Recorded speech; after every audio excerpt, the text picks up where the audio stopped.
Bueno, muy buenos días. Gracias por la presentación. Agradezco mucho a Dios y a la congregación hermana de poder compartir estas reflexiones y prepararlas con Paulson. Yo voy a hablar en español y Paulson hablará en inglés. Queremos enriquecernos mutuamente. Y el objetivo de nuestra presentación lleva ese título, ¿qué es lo que quita la vitalidad para que este estado de salud, como ha salido en la encuesta, pues denote los parámetros que nos han indicado? Pero nuestro objetivo no es solo presentar lo que quita esa vida o invitarnos a la reflexión, sino también a invitarnos a descubrir un paradigma nuevo, mirar lo que sufrimos o los puntos críticos como potencialidad para crecer más. Good morning, everybody. Henry this morning told us that when Carlos Sanchez presented the themes to the General Council, he presented this way: what drains our vitality? Paulson and Jolanda. So you have the question and the answer. So dear friends, we are here in the right spirit of shared mission, one of the charismatic traits of our congregation, trying to help the reflection on what drains our vitality. When Timothy Radcliffe, the Superior General of the Dominicans, together with his provincial, visited one of the dying monasteries in Europe, in England, there were only 4 nuns remaining, no vocations coming in. This mother the provincial asked them, "Father, will our good God let our charism die?" And the provincial responded, it seems, "Mother, God let his son die. Why not your charism?" Well, we know that consecrated life is going through a transformation. Certain things are dying, certain things are being born according to the providence, according to God's plan. And let that happen. At the same time, we can cause the death of our charism, our congregation, by neglecting the seeds and not doing anything about the weeds that are creeping in. So our focus is on how to recognize the weeds and how to channelize the energy that are being absorbed by these weeds in order to nurture life. Thank you.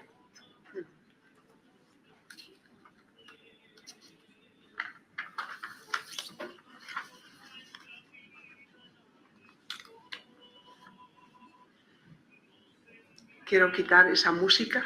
No sé.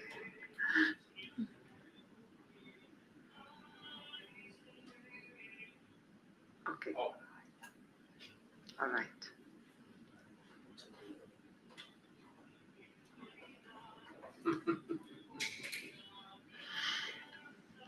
Bueno, se desactivará por sí sola. Nuestro tema va a ser iluminado por el icono de la cizaña y el trigo, un icono que también estaba presente en el capítulo general. Entonces quisiera invitarles en este momento de iniciar por un momento de reflexión, imaginación. Imaginémonos que ahora salimos de aquí, de esta sala, y salimos a los campos que están alrededor de Vic. Es tiempo de cosecha.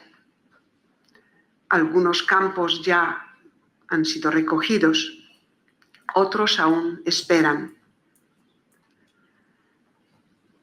Nos da alegría ver que las semillas que se han sembrado ahora tienen espigas casi formadas, cómo se mueven con el viento, y podemos exclamar: vamos a tener pan.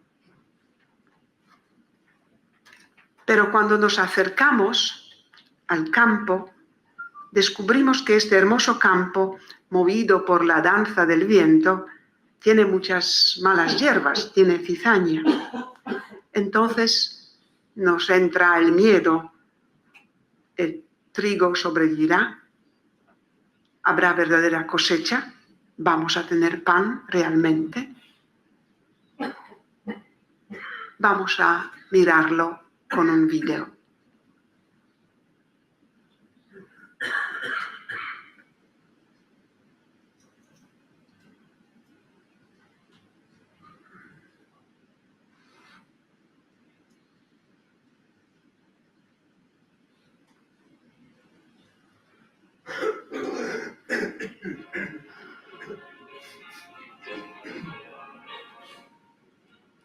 Trigo y cizaña, creciendo juntos.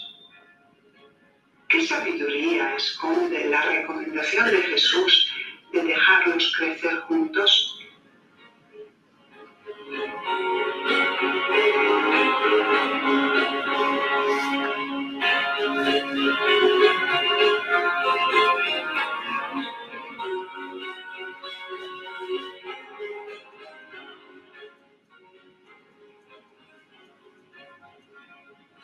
Se parecen mucho las espigas de la cizaña y del trigo.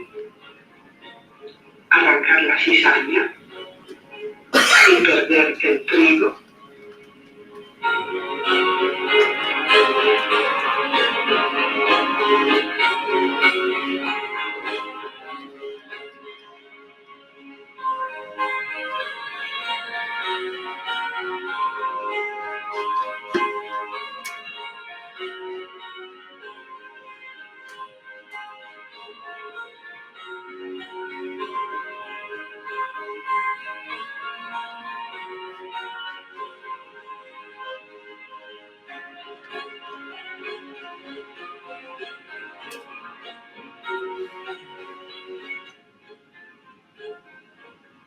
Todo se descubrirá el día de la cosecha, y ese día es del Señor.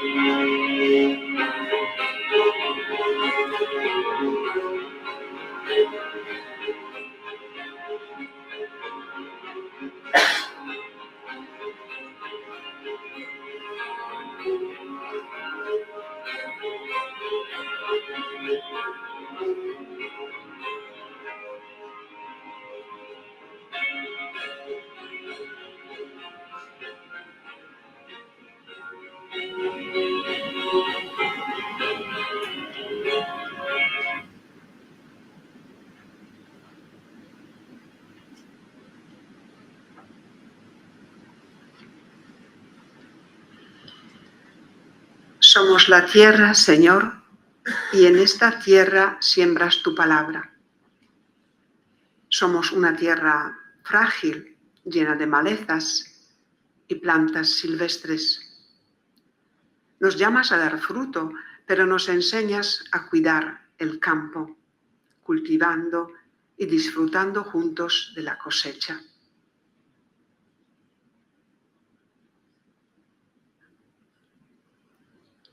Vamos a escuchar la parábola de Jesús.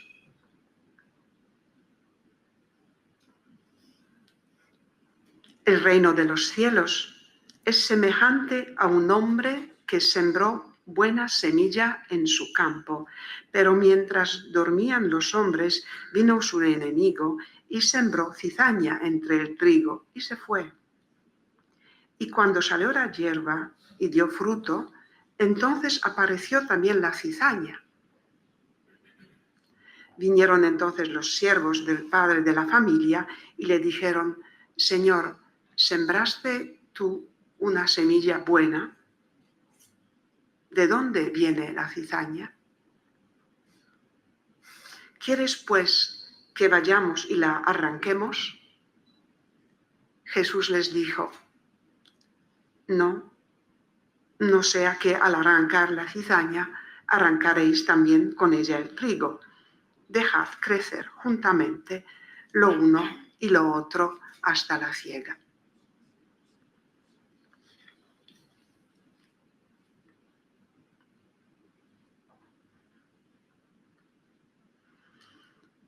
Se nos ha confiado presentar esta parte negativa de los resultados de la encuesta.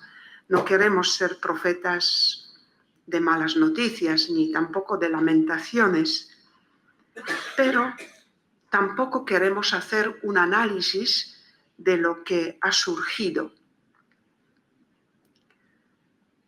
Queremos, sin embargo, invitar a descubrir, como dijo Jack Paulson, una energía escondida que detrás de las cizañas puede haber en nuestra vida, o invitaciones especiales del Señor. En la riqueza de la creación sabemos que todas las criaturas son buenas y nada de cuanto existe sin el querer de Dios. Y además, todo en la creación está interconectado. Podríamos decir, la cizaña y el trigo. Todo tiene una fuerza gracias al otro. Precisamente por eso esta invitación. Es verdad que hay plantas que consideramos útiles y quisiéramos tenerlas siempre a nuestra disposición, y otras que fácilmente tachamos de no necesarias, de las que estropean, de los que no entran en el cuadro y quisiéramos eliminarlas fácilmente. ¿Cuál es la sabiduría de la cizaña en el campo? Es posible que el trigo no pueda crecer plenamente sin la cizaña. Lo confirma la sabiduría de la agricultura tradicional, que tanto las malas hierbas como el trigo saben crecer juntos y encontrar sus espacios. Y quitar la cizaña puede provocar daño mayor. La cizaña mantiene una cierta humedad, garantiza unos minerales necesarios para que el trigo crezca. Solo al final, en la cosecha, se sabrá cuál es el uso y la utilidad de cada uno. Y es verdad, tal vez tenemos que mirar nuestra realidad con ojos más compasivos frente a la vulnerabilidad que se manifiesta en nuestra vida. Porque eso de polarizar y ver la realidad en dualismo no ayuda. Por un lado, puede hacer crecer en nosotros una actitud de juicio, eso es malo, por tanto, no lo quiero ver, y a mayor razón cuando se trata de personas, o también puede llevar a un voluntarismo, a una manera de ver la espiritualidad como puro esfuerzo nuestro, ascetismo por encima de todo. Vamos a ver cómo nos iluminará la Escritura, cómo nos iluminará la vida misma de Claret para reconocer que en la vulnerabilidad, en la fragilidad humana, hay un misterio escondido. Un filósofo español, Esquirol, dice que el humano es vulnerable y la vulnerabilidad es humana. Y no porque sea limitada principalmente, sino porque es criatura de Dios.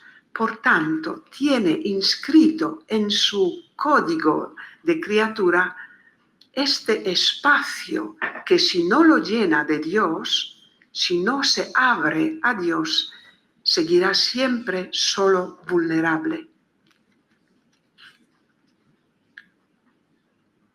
Entonces podemos decir que la vulnerabilidad, el límite, no es solo humano, es también divino porque viene de Dios. Y alguien citó ya en el primer día de nuestro encuentro esta característica de Claret que Pío XII lo sintetizó de esta manera, un alma que resembla los contrastes. Tal vez es más del espíritu habitar los contrastes de nuestra vida, habitar los contrastes de nuestra comunidad, congregación, la iglesia, que pretender un perfeccionismo que no responde a la visión evangélica de Jesús, de Dios. Entonces, vamos a ver esta aventura de crecimiento en medio de la cizaña, primero a la luz de los textos bíblicos.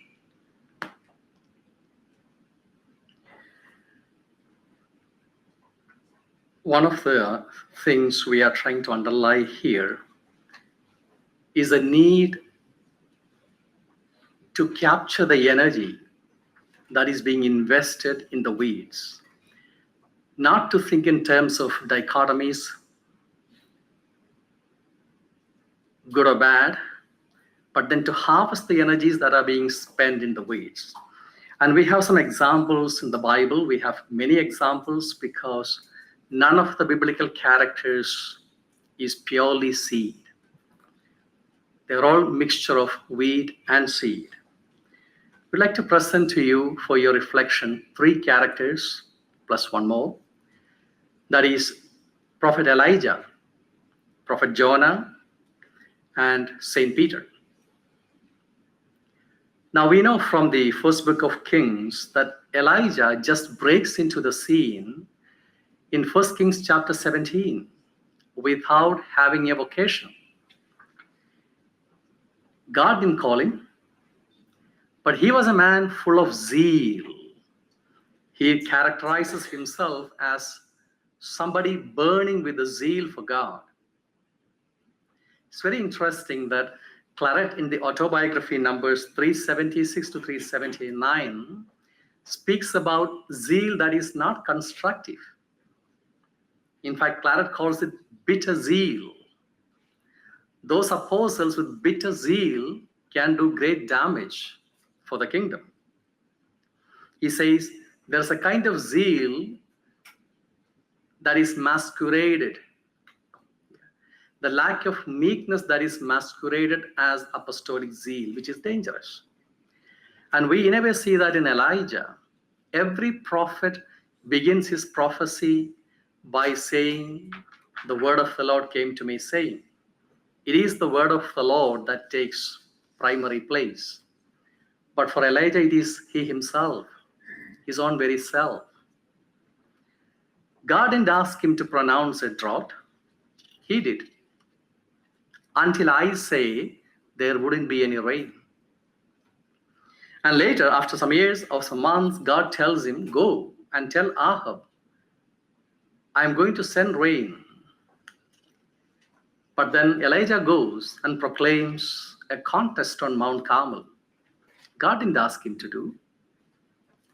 So at every stage you find Elijah full of zeal, but a bitter zeal through which he tried to create God after his own image and likeness. So his zeal was the weed, but that narcissistic undertones was his weed as well.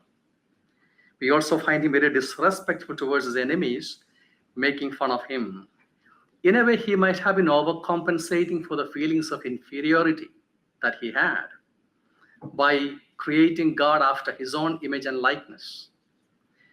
But the interesting thing is God looks beyond his weaknesses. God sees the energy that is there within his weeds, and God tries to harvest that energy and redirect it. That's what we find in chapter 19, that extraordinary theophany. Biblical scholars would say Elijah considered himself the second Moses. So he lodges himself in the same cave on Mount Horeb, Mount Sinai, wherein Moses received the theophany. But God offers him a corrective theophany. If Moses received the theophany where God showed himself in massive phenomena, here God empties himself in all the massive phenomena in order to redirect the energies of Elijah. And of course, God doesn't reject him. God teaches him how to make use of the energies at the service of the kingdom, at the service of the wheat. And that's what we find, and that's where the greatness of Elijah comes, that he submits himself. His narcissism is broken. And thereafter, from chapter 20 onwards, we would see Elijah prefacing his prophecies by saying, the word of the Lord came to me saying, not before, only after. So thus he learned to harvest the energies of the weed. Then we have Jonah. Jonah's wheat was his faith. Of course, he had a call. He received the call. But then we also find him going in the opposite direction of Elijah. He tries to reduce God into the very frame of his own self. He engages in othering. He is a man of, or rather his image of God is more of punishment, alienation, othering. So those were the weeds that he was struggling with. So when God tells him to go to Nineveh, he goes in the opposite direction.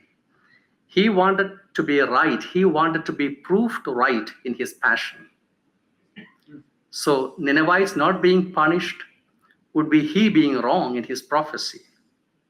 Again, we know that God corrects him. God teaches him how to harvest the energies of the word, of the weeds. Hopefully, we don't know about his conversion, but hopefully he was converted and he learned how to redirect the energies at the service of the mission. Thirdly, we have Peter, and Peter, we know Peter very well. His profession of faith, passion for the Lord, willingness to lead the church, they count as his wheat. But we also know his self-righteous attitude, arrogant cocksureness, trusting in his own fidelity at the expense of those of others. Again, we find the othering happening. These were his weeds. And we also know that he was given the power of the keys. And then we have him asking the question to Jesus, how many times should I forgive? Meaning, if you have given me the keys, tell me when to use the keys to lock people out and to lock people in, because power never feels like power until it discriminates, differentiates, alienates.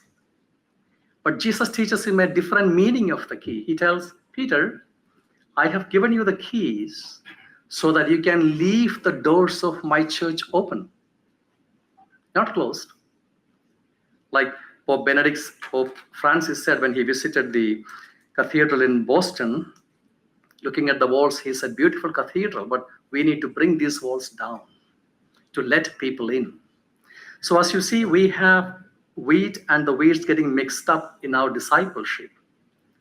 Of course, like others, Peter submits himself in his brokenness. He is broken naturally, and we know that grace flows into us through our wounds. And Peter surrenders to that, and he submits to, and we also know that post-resurrectional scene, he doesn't start with I, he starts with you. You know, Lord, that I love you. So that was the corrective way in which he learned to harvest the energies of the weeds in order to nurture the weed. I'd like to show you a brief clipping from the series Chosen, wherein Jesus actually teaches James and John how to harvest the energies of their destructive passion. Yeah. We know that scene from Luke chapter 19, where when the Samaritans didn't receive Jesus, John and James wanted the fire to come down and burn them. Again, destructive zeal. Zeal, positive, but destructive, that seeks to alienate, kill, destroy. A beautiful scene. Let us listen to it. Let us watch it. Jewish boys are far from home. Yes, as a matter of fact, we are. Shalom to you too. Here's our traditional Jewish greeting for you. Don't lift the feet. That was a warning. Try it again and see what happens. Quietly, James. Shalom to you too. You filthy dogs! I said quiet.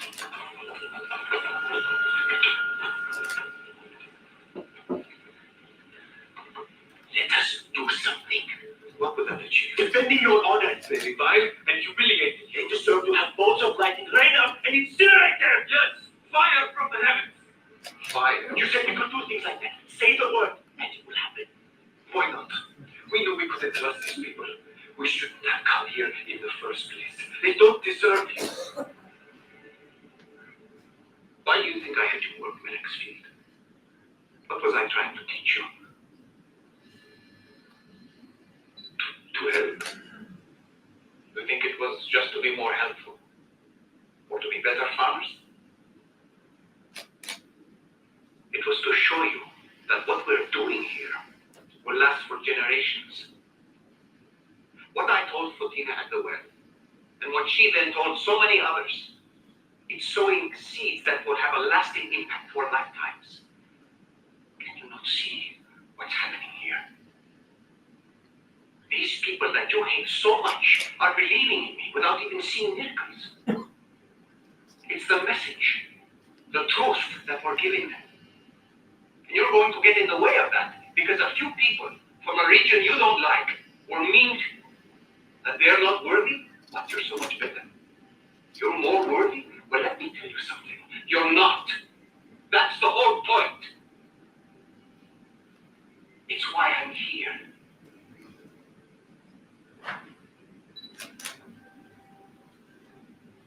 I'm sorry. Sorry, Rabbi. As we gather others, I need you to help show the way. To be humble. We will.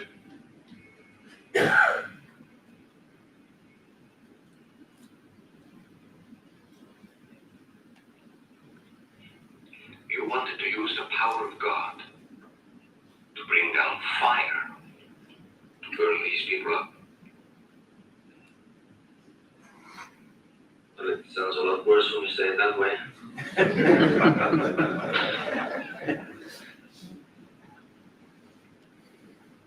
You too. You're like a storm on the sea. Come on.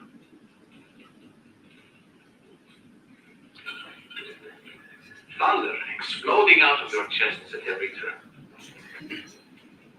Back. That's what I'm going to call you from now on. James and John, the sons of thunder. Is it a good thing or a bad thing? Today, it was not good. But strong passion can be a good thing when channeled for righteousness. I just may have to delay giving you that authority we discussed earlier, or in smaller doses, until you to calm down a bit.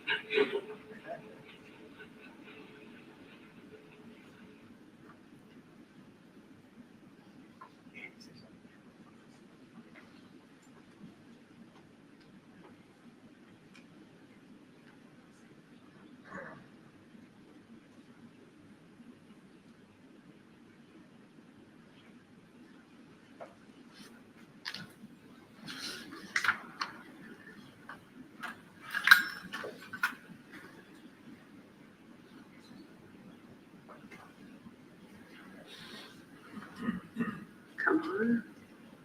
Okay. Los celos indiscretos, ¿verdad? ¿Qué luz nos puede dar la experiencia del mismo Padre Claret? El primer acceso que tenemos para conocer su vida es su autobiografía. Sabemos que la escribe con el propósito de dar a conocer una vida ejemplar de misionero. La narración puede demostrar más bien una vida virtuosa e íntegra y difícilmente encontraremos allí señales de contrastes interiores, experiencias de tensión cotidiana, interior, fracasos, desde su vivencia desde dentro, de enfrentamiento que él vive entre cizaña y trigo. Por eso nos parecía más importante acceder a los propósitos de los ejercicios espirituales por los cuales podemos dar un cierto seguimiento a aquello que para Claret se convertía en punto de trabajo y al mismo tiempo el punto de gracia que sentía Dios le llamaba a crecer. Entonces, bueno, hay muchas de estas propuestas que podríamos analizar, pero vamos a centrarnos en algunas. La primera son efectivamente las virtudes que él llama virtudes apostólicas. En la primera etapa de su vida, cuando crece fuertemente su popularidad, tanto en Cataluña como en Canarias, Claret se da cuenta del fuego que lleva dentro, pero también se da cuenta de los contrastes interiores.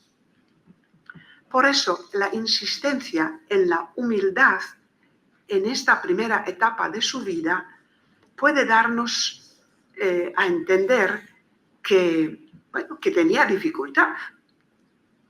De suyo, cuando escribe en una carta y también en la autobiografía, hablando de sus años en Barcelona, dice: gano para vestir, me gusta vestir bien, sin lujos, pero con elegancia.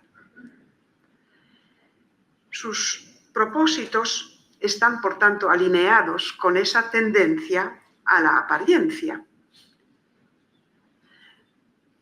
Y después, cuando antes de ir a Cuba, discierne sobre su modo de comprometerse, su rol en el proyecto que Caixal le narra,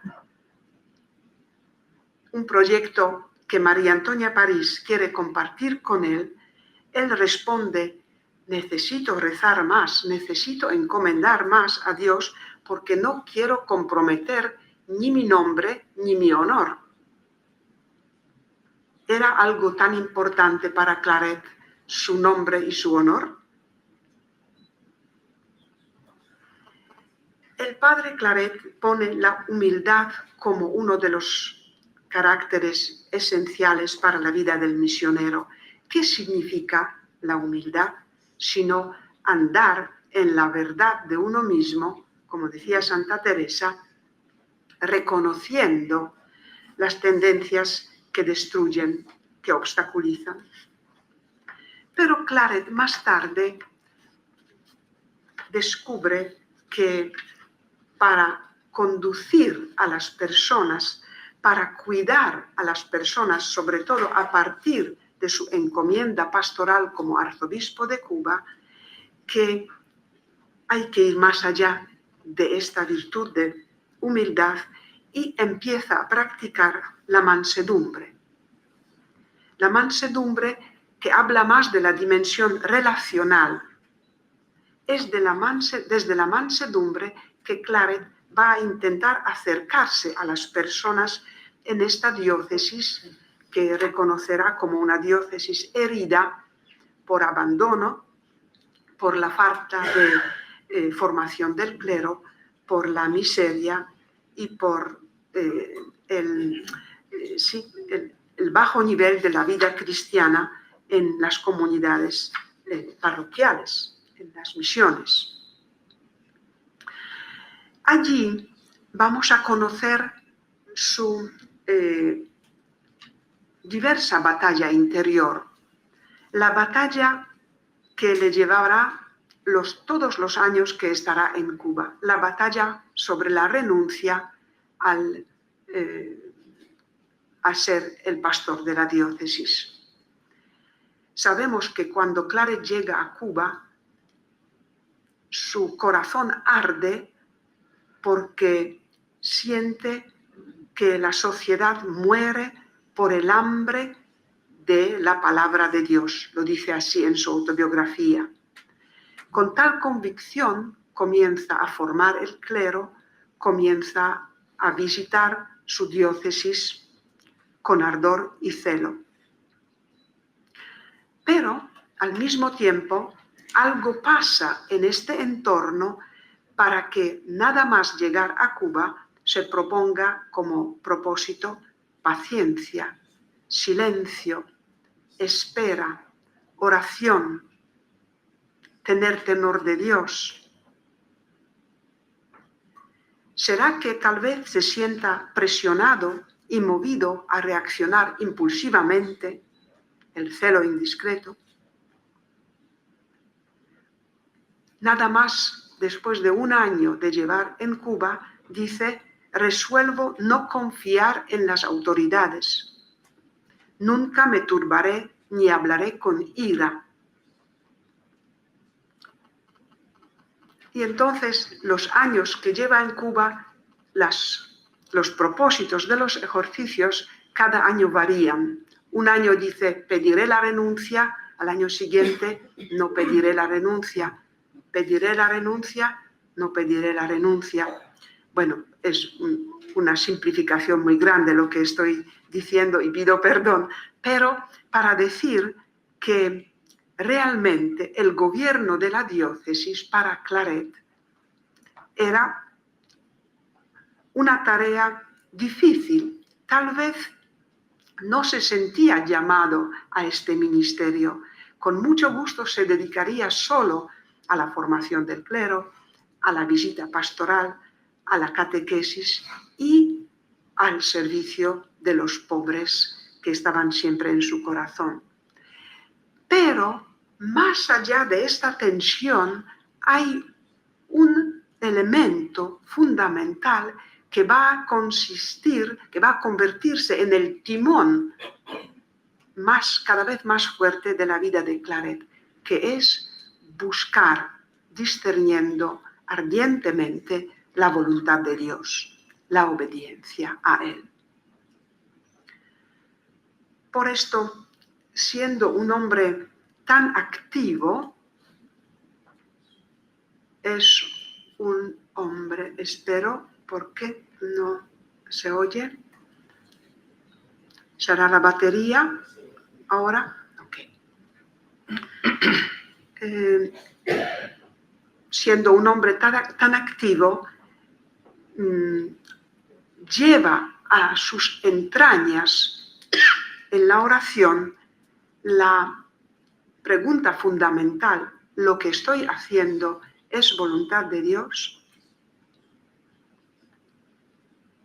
Por eso, en el 55 ya esta sabiduría le lleva al reconocimiento que solo acogiendo la voluntad de Dios, sin desear otros proyectos, su corazón estará en paz. Aquí Claret nos da una pista para ir más allá del trigo y de la cizaña. ¿En qué está centrado el corazón del misionero? El corazón de una comunidad, de una provincia.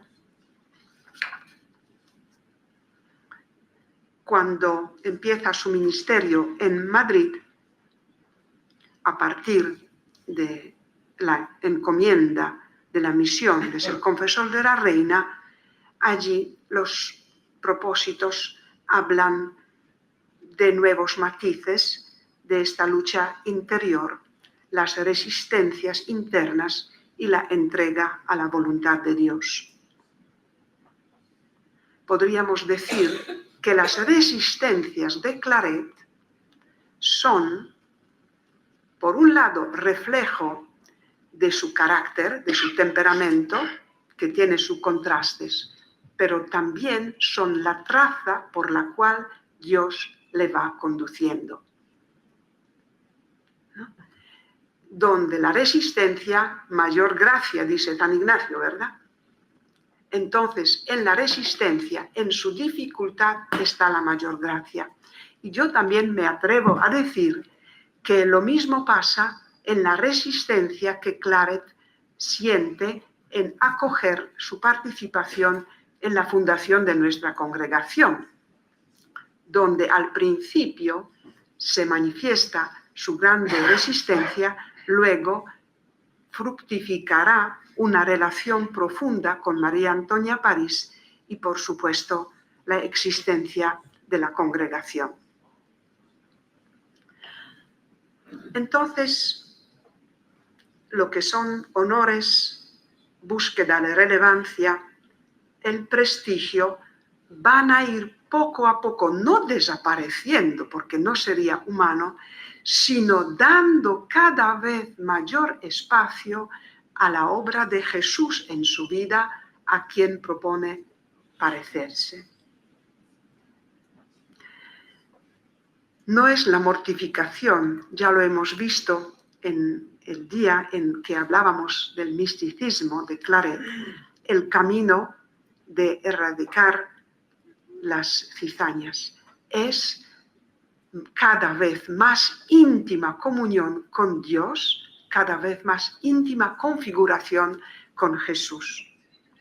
Entonces, vamos a detenernos ahora un minuto, unos segundos, y podríamos preguntarnos, ¿cómo resuena en mí esta imagen bíblica, los protagonistas bíblicos que hemos conocido y la tensión que vive Claret?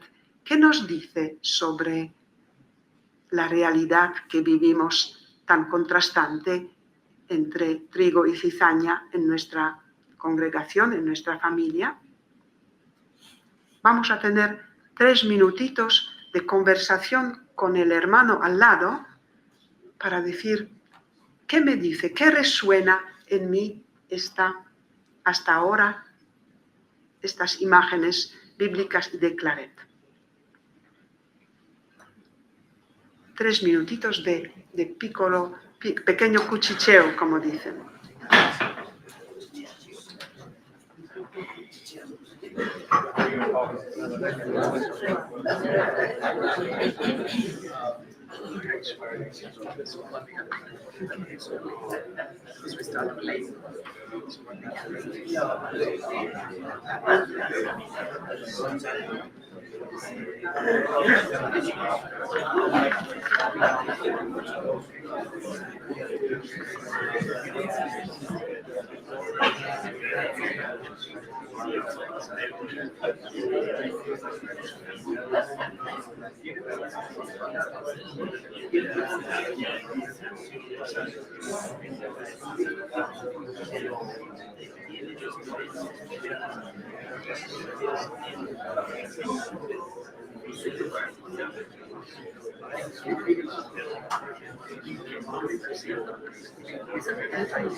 When we close this, we have 2 minutes, and then I have 5 minutes only to say that.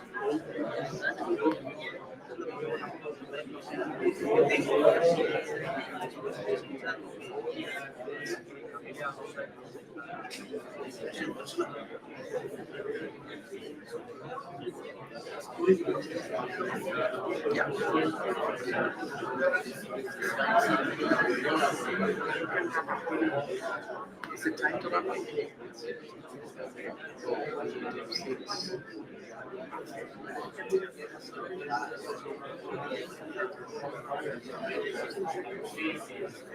So I will take 7 minutes. We need to wind up at 12:20. Then we'll give them 25 minutes. Ask them to come back.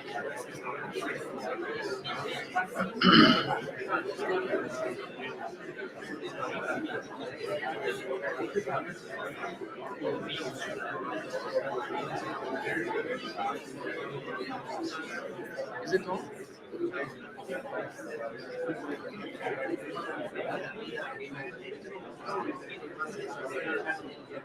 Okay, brothers, shall we?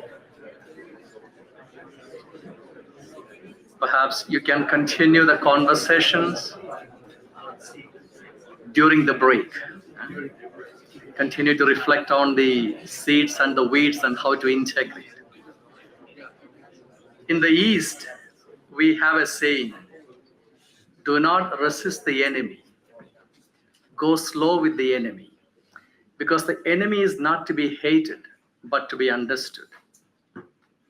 And that's the key from where we are actually speaking. So now we are going to present before you the weeds that we have identified, what drains our life as clinicians.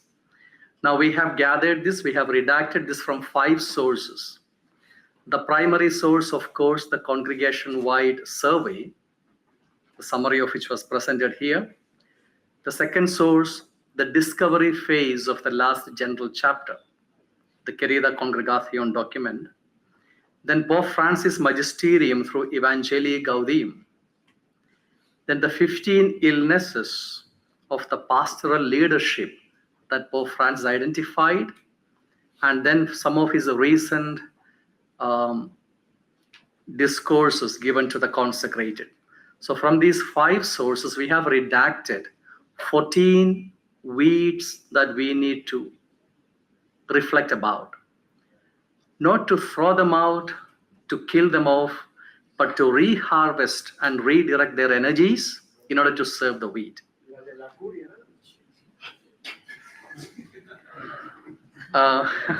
We have identified 14. Again, it's the redacted list, and our conversations will be based on this.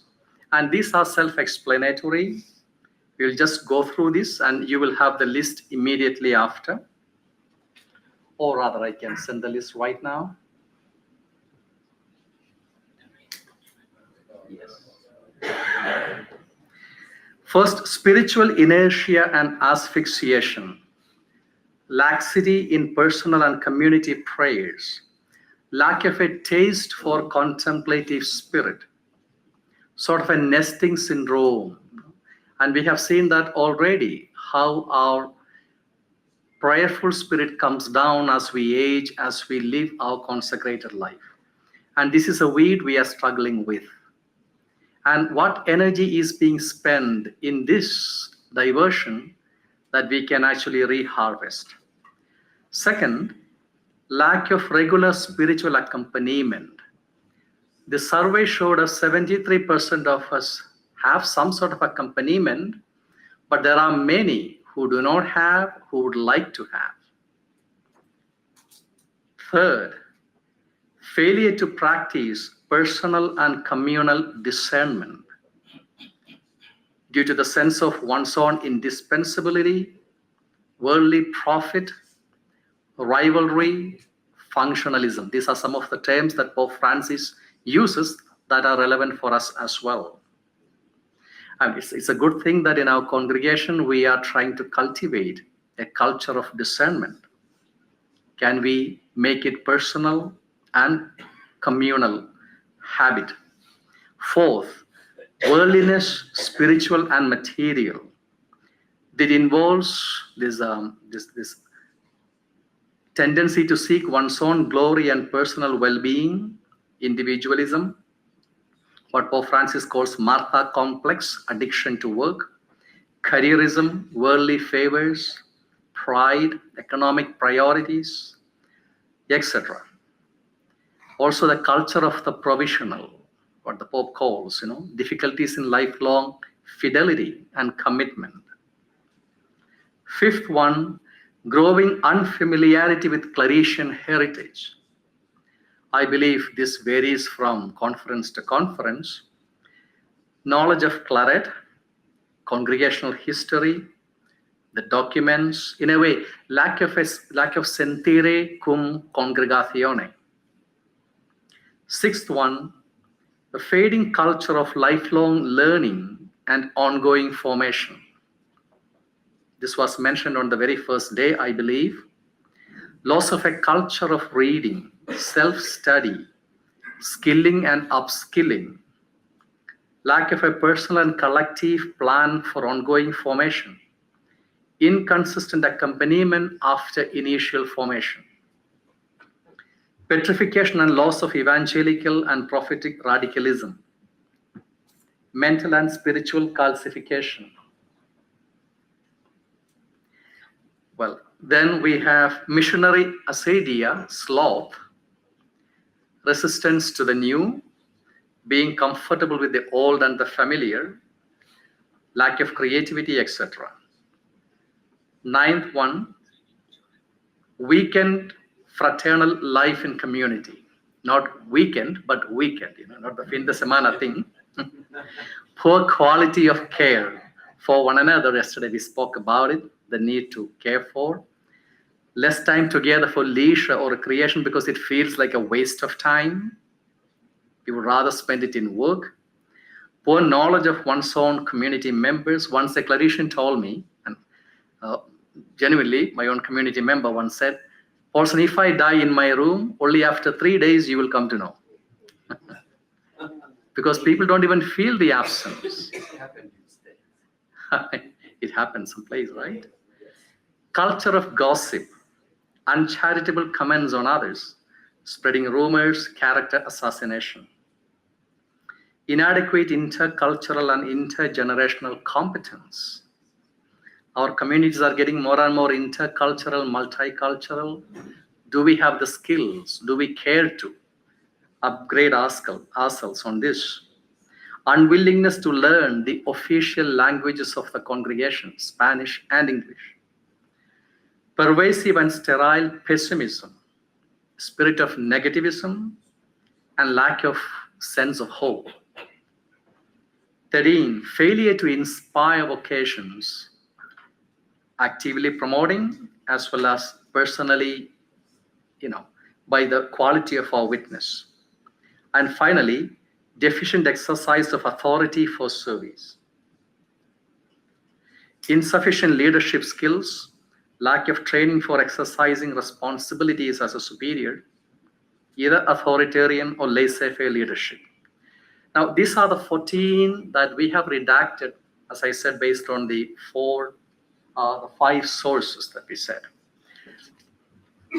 Thank you very much. We now move to the conclusion part of this. We will have more reflection and conversation on this after the break. Still deep. Do you hear? Do you hear? Okay. So, yes, we can ask ourselves, why do these weeds persist? Because probably if we look at not only our congregation, but at the religious life, as we have said, there are many aspects that are common for ourselves. So why do these weeds persist? We have also reflected upon the document of the last plenary that was held in the Vatican, in the congregation, a dicastery for the consecrated life, about the crisis of the religious life, and listened to some interventions of Pope addressing superiors, addressing general chapters. So there are some common guidelines that can give us an idea where to work or where to continue our work to strengthen the life centered in Christ, centered in mission, centered in community. So first of all, there are reasons, externally speaking, that affect our religious life. That is the fragmentation. I am speaking in English, oh gosh. Sí. Bueno, perdonad que me he ido con el inglés. Bueno, Vuelvo, perdona. Sí.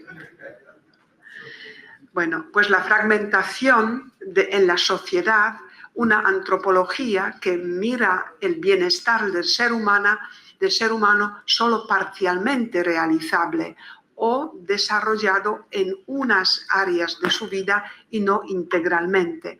Esto afecta el concepto de la plenitud del ser humano. Por tanto, el existir esta tendencia también de alguna manera nos vende los valores humanos. Y por otro lado, la necesidad constante de formación, una formación que sea interdisciplinaria, y la insistencia del Vaticano en hacer de la formación una experiencia interdisciplinar es notable en los últimos años. La necesidad del acompañamiento de unos mentores y acompañantes que son también personas íntegras.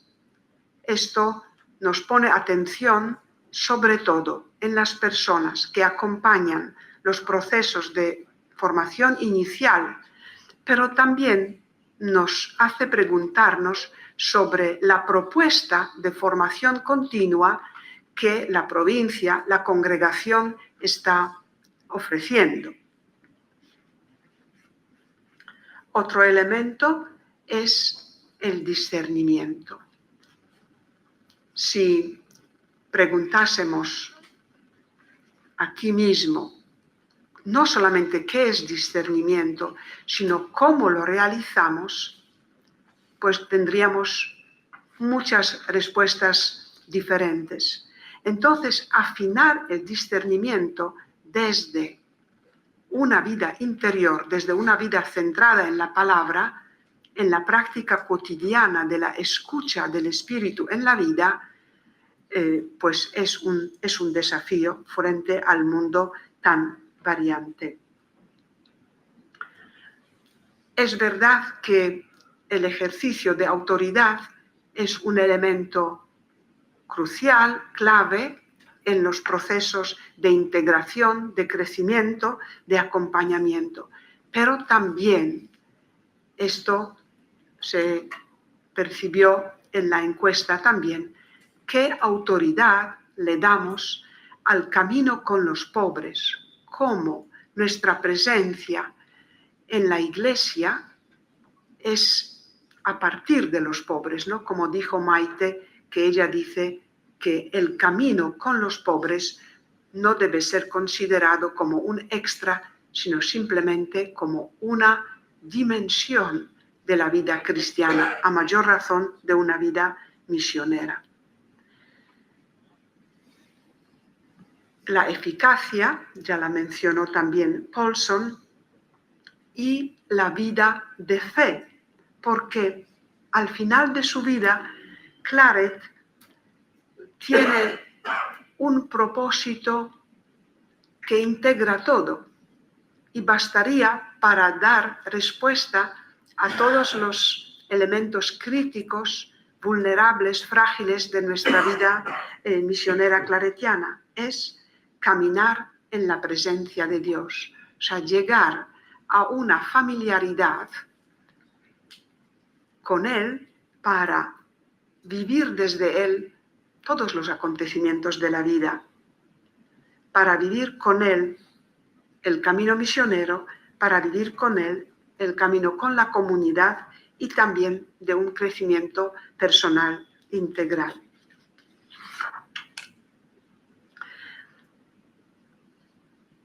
Por eso, como alguien dijo que se camina diferente con pies descalzos sobre la tierra, pues cuando tocamos nuestra vulnerabilidad, pero es nuestra, también descalcémonos y toquemos esa realidad, pero estemos seguros que estamos siempre ante Dios.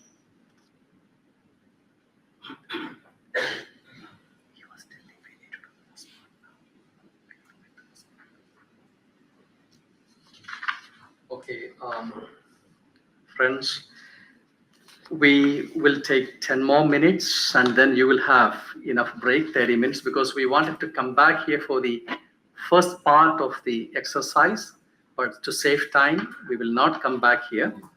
You have the methodology for the conversations in spirit, in group. Please take a look at it. It has two parts.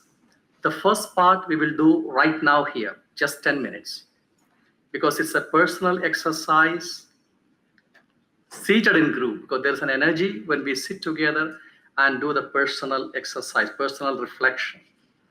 The second part will be after the break in the respective groups, and the list of groups has been posted already onto the WhatsApp group, and there are different moderators and secretaries. Please take note. Let us now do the personal reflection part. Bueno, hemos tenido ya conversaciones varias en el decurso de este encuentro, de este simposio. Queremos también ir creciendo en el talante de la conversación. Y por eso quisiéramos invitar a que esta conversación que vamos a tener en los grupos sea una conversación en el espíritu, según nos propone la metodología sinodal, que está convirtiéndose en una metodología para todo tipo de conversaciones, deliberaciones, búsquedas del querer de Dios. Primero, constatar que todo el simposio está mirando con esta perspectiva de encontrar caminos para mejorar la calidad de nuestra vida misionera espiritual. Por tanto, todas las conversaciones apuntan a esa búsqueda y son como elementos de puzzle que luego van a ir construyéndose, o bien porque resuenan cada vez más, o bien porque aparecen temas, propuestas, elementos que destacan desde la sensibilidad espiritual de cada uno, de cada una, pero también desde lo que va surgiendo entre nosotros como esta comunidad del simposio. Entonces, la primera llamada es de afinar nuestros sentidos interiores, no solamente a la escucha de mi hermano, de mi hermana, sino afinar la calidad de escucha al espíritu que se comunica a través de mi hermano. Para que esto sea posible, para cada conversación deberíamos de tener un tiempo de preparación personal. Por eso, ahora vamos a invitaros a esta preparación breve. Tienen en su WhatsApp la lista de las cizañas. Y primero vamos a darnos cuenta que esta fotografía, pues tal vez no es nítida, esta fotografía no es del todo objetiva, pero cómo me afecta a mí personalmente.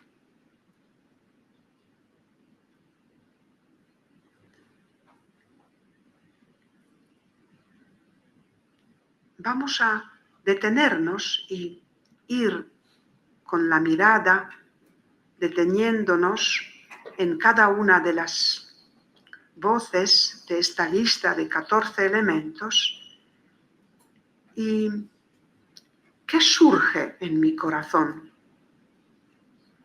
en mi pensamiento, en mi conciencia?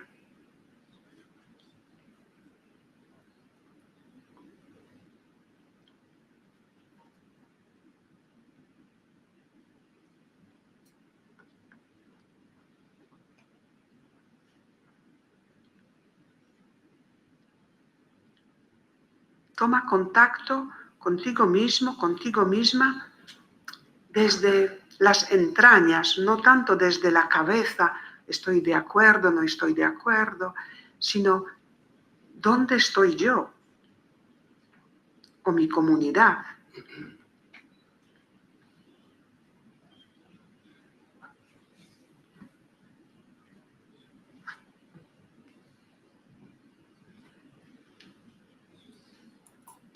¿Qué palabra me crea desconfort?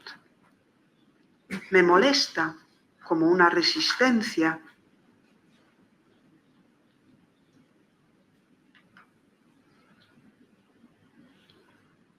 Pero sobre todo, ¿cuáles serían aquellas cizañas que creo que son las más poderosas y que realmente reconozco centrales que impiden el crecimiento? Donde me siento más identificado, identificada. Si tuviera que escoger, ¿cuáles serían las tres que más me resuenan?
La conversación en el espíritu nos hace transitar, nos hace pasar desde un nivel externo, operativo, incluso intelectual, a un nivel orante, contemplativo, de escucha. Por eso el método que les vamos a dar, está en la hoja y vamos a dar alguna pauta breve, pero sobre todo recomendamos a los moderadores de intentar, ¿no?, mantener este clima de escucha activa y de palabra también acogida entre todos. So, after the break, you will move to your respective groups, and there will be 3 levels of conversations in spirit. In the first level, you will share the fruits of your personal reflection that we did right now, the weeds that you identified, and how you felt about the feelings, the emotional reactions or images or sensations you had as you identified. There is no work for the secretary there because it's a personal sharing. You can take up to 10 to 12 minutes, very briefly, no interventions by others. We just listen to our brothers and sisters. In the second level of conversation, the leader, the moderator, will initiate a sharing, inviting everyone to express what is emerging from the first level of sharing. Some of the common themes or the most repeated weeds, in order to arrive at a list of, let's say, 4 to 5 weeds that seem to be most affecting our Claretian life as individuals and as communities, as a congregation. So at the second level, it's an open sharing, reflection, and identifying some 5, nothing dogmatic about 5, it could be 4, 5, 6 most predominant weeds that we have. The third level, we invite you to reflect about why these weeds are persistent. What energy is being used here? What fears and anxieties are underlying these weeds? The energy of which we can harvest in order to nourish the weed. Identify 3 to 5 reasons for the persistence of these weeds. Now, we have already sent you a Google document link. The secretary can simply type in the fruits of the conversations of the second level and the third level, and then send to it. That's it. Let's break now. Muchas gracias.